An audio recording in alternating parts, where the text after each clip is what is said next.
महाभारत में दुर्योधन जब युद्ध में परास्त होकर जमीन पर पड़ा था और अपने अंत समय के आने का इंतजार कर रहा था, तब उसे अपनी गलतियों का एहसास होने लगा। तो उसने श्री कृष्ण की तरफ 3 उंगलियां दिखाते हुए कुछ कहने का प्रयास किया।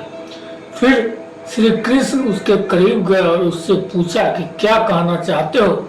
यही नहीं, श्री कृष्ण ने उसकी आंखों में पड़ी धूल भी साफ की। ऐसे में आइए जानते हैं दोनों के बीच क्या बात हुई। श्री शिवाय नमस्तुभ्यां। महादेव शिव चैनल में आप सभी का स्वागत है। अगर आप यह कथा सुन रहे हैं तो पूरा सुनिए, आधा अधूरा छोड़कर जाने की गलती मत कीजिएगा। इस पवित्र कथा को सुनने मात्र से मनचाहा फल की प्राप्ति होगी। अगर आप शिव भक्त हैं तो भोलेनाथ का अनादर न करें। तो चलिए कथा को प्रारंभ करते हैं। महाभारत का युद्ध अपने अंतिम दौर में था। दुर्योधन का घमंड चूर होने लगा था। यह वही दुर्योधन था जिसे अपनी सेना और साहस पर बड़ा अभिमान था। सबके लाख समझाने के बाद भी वह पांडवों को न 5 गांव देने के लिए तैयार हुआ था और न ही शांति का रास्ता अपनाना चाह रहा था। अब वह जमीन पर पड़ा था। महाबली भीम के गदा के वार ने उसे बुरी तरह घायल कर दिया था और वह अपने अंतिम सांसें गिन रहा था।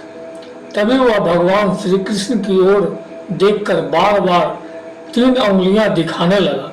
आखिर पांडवों का साथ दे रहे श्री कृष्ण को अपने अंतिम समय में दुर्योधन क्यों उंगली दिखा रहा था। आइए जानते हैं महाभारत की यह रोचक कथा। महाभारत के दौरान दुर्योधन और भीम के बीच भीषण युद्ध हुआ था। तब दुर्योधन भीम के गदा के प्रहार से लहूलुहान हो गया था। दुर्योधन को अपनी मृत्यु निकट दिखाई दे रही थी। तब उसने श्री कृष्ण की ओर देखते हुए 3 उंगलियां उठाई और कुछ कहने की कोशिश की। श्री कृष्ण ने जब दुर्योधन को देखा तो वह उसके करीब गया और जानना चाहा कि वह क्या कहना चाह रहा है। तब दुर्योधन ने अंतिम समय में अपनी 3 गलतियों पर बात की। दुर्योधन ने श्री कृष्ण से कहा कि उसने महाभारत के दौरान 3 गलतियां की। यही वजह है कि वह युद्ध में विजय श्री हासिल नहीं कर सका और अब खुद अपने जीवन नया डुबोते हुए देख रहा है। अगर वह इन गलतियों को नहीं करता तो उसकी जीत तय होती। तब दुर्योधन बोला कि उसकी पहली गलती यह थी कि उसने नारायण को नहीं चुना बल्कि उनकी नारायणी सेना को चुनने का प्रयत्न किया। अगर नारायण यानी श्री कृष्ण उसके साथ होते तो वह जीत सकता था। दुर्योधन कहता कि मेरी दूसरी गलती थी कि मैंने अपनी माँ गंधारी के कई बार कहने के बाद भी उनके सामने निर्वस्त्र नहीं गया बल्कि लंगोट पहन कर गया। अगर मैं लंगोट पहन कर नहीं जाता तो किसी भी योद्धा के प्रहार का मेरे पूरे शरीर पर कोई असर नहीं होता और कोई भी मुझे हरा नहीं पाता।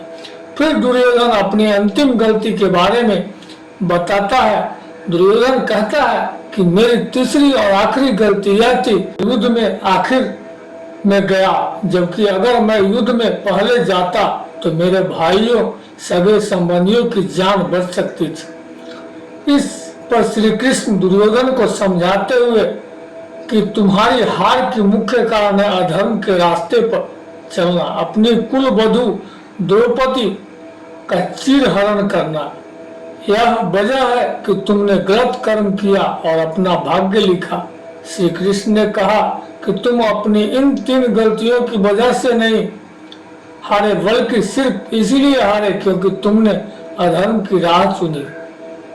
इस प्रकार अंत समय में दुर्योधन को अपनी सही गलती समझ में आई।